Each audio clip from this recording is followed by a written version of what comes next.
Good evening friends, मैं हूं तौफीक। आपका स्वागत है आपके अपने चैनल इकरा एजुकेशन अड्डा पर। दोस्तों, जैसा आपको मालूम है कि मैं एनआईएस के द्वारा जो भी अपडेट लेकर लेटेस्ट अपडेट आता है उन सभी अपडेट को लेकर मैं आप सबके सामने हाजिर होता हूं। दोस्तों, मैं एक बड़ी अपडेट लेकर आप सबके सामने एक बार फिर से हाजिर हूं और मेरे पास कुछ रिक्वेस्ट है और मैं आपको बताने वाला हूं कि दोस्तों जल्दी से इस वीडियो से जाइएगा नहीं। मैं आपको एक बात बताने वाला हूं, बहुत काम की बात, क्योंकि मेरी अभी अभी उड़ीसा के एक शिक्षक साथी से बात हुई और उसी के साथ साथ कई सारे भारत के अलग अलग हिस्सों में जो भी शिक्षक हमारे साथी हैं, जो लोग अलग अलग राज्यों से क्या कहते हैं एनआईएस को लेकर नेतृत्व कर रहे हैं, उन सभी लोगों से मेरी बात हुई है। उनमें कई सारी बातें निकल कर आ रही है, खास करके जो हमारे शिक्षा मंत्री, केंद्र शिक्षा मंत्री धर्मेंद्र प्रधान सर से, उनसे भी मुलाकात हुई है और उनको एनसीटी के गजट में शामिल कराने के लिए क्या कुछ करना होगा, इन सभी मुद्दों पर हम लोग इस वीडियो में बात करने वाले हैं। और उन लोगों से जो बात हुई है उस बात को लेकर भी हम बताएंगे आपको क्या क्या बातें हुई है और कैसे हम एनसीटी के द्वारा इस गजट में हम शामिल करवा सकते हैं, उसके बारे में हम लोग इस वीडियो में बात करने वाले हैं। तो सबसे पहले हम लोग जो लेटेस्ट अपडेट लेकर आए हैं वो ये है कि जैसा आपको मालूम है कि बिहार के आरजेडी के एक नेता हैं चित्तरंजन गगन सर, वो जो कि बहुत ही एक्टिव हैं, वो पहले आरजेडी के प्रवक्ता भी रह चुके हैं। उन्होंने हमारे मुद्दे को उठाया है।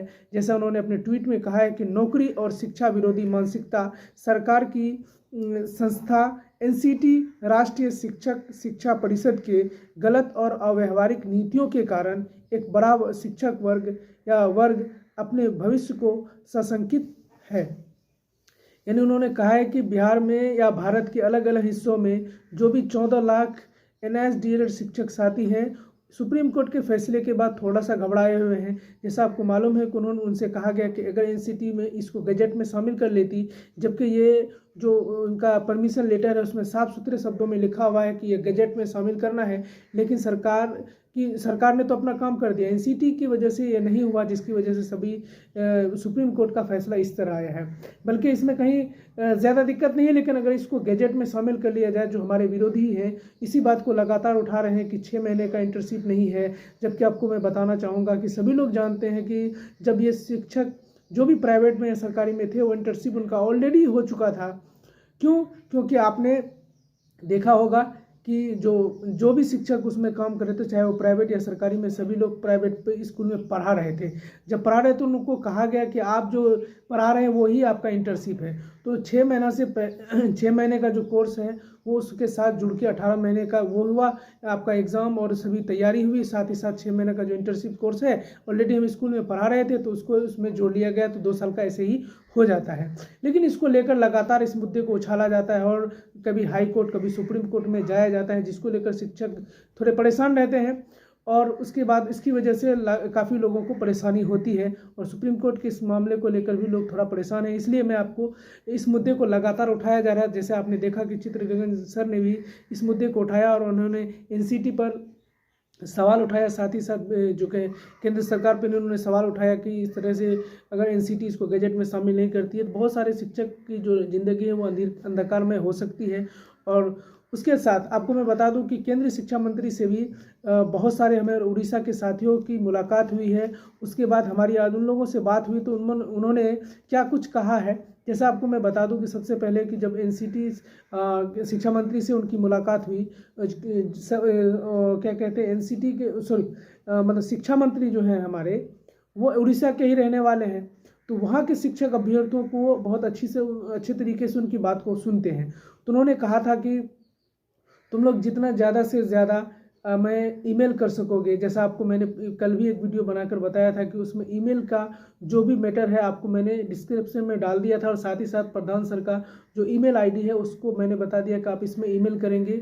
तो दोस्तों, आपके पास जितना ईमेल आईडी है ज़्यादा से ज़्यादा प्रयास कीजिए कि हर एक ईमेल आईडी से आप एक ईमेल करें। साथ ही साथ अगर आपके दोस्त और रिश्तेदार जिसका भी मोबाइल है आप उससे ईमेल जरूर करें। ज़्यादा से ज़्यादा संख्या में अगर पूरे भारत से हम लोगों का ईमेल जाएगा तो सरकार पर कहीं ना कहीं दबाव बनेगा और एनसीटी को गजट में शामिल करने के पर मजबूर हो जाएगी। इसलिए हम सबको ये प्रयास लगातार करते रहना है कि जिस तरह भी ईमेल किया जाए और ज़्यादा से ज़्यादा संख्या में ईमेल होने से हमारा एनसीटी को कहीं ना कहीं दबाव बनेगा और गजट में शामिल करना हम सब के लिए आसान हो जाएगा। तो देख रहे हैं कि हमारे जो बिहार के बहुत सारे नेता हैं और साथ ही साथ मेरे बहुत सारे शिक्षक साथी हैं जो बीजेपी के सांसद महोदय हैं, उनसे मिल रहे हैं और लगातार रिक्वेस्ट कर रहे हैं कि सर आप कहिए। हम सब तरफ से दबाव बना रहे हैं, हर तरह से हम लोग कोशिश कर रहे हैं, सबकी जो कोशिश जारी है कहीं ना कहीं, और जो लोग नहीं भी कर रहे हैं वो सबको प्रयास कीजिए। कम से कम दोस्तों ये कर ही सकते हैं कि आप एक ईमेल कर दें, जिससे ईमेल करने से शायद हमारा भविष्य सुरक्षित हो सके।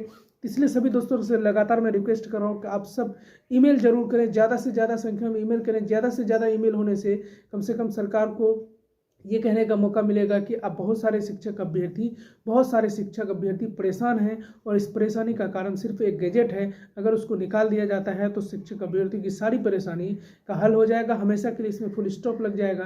क्योंकि आपको मालूम है कि हर तरफ बस ये 18 महीना का बोल के सबको बरगलाया जा रहा है, जिससे कि न्यूज़पेपर या इसमें उसमें सब तरह में बस वो सबसे पहले हेडलाइन में 18 महीना ही लिखा रहता है। कहीं भी आप ये नहीं देखें कि ये शिक्षक कहीं ना कहीं पढ़ा रहे थे, 6 महीने का उसका इंटर्नशिप कोर्स था।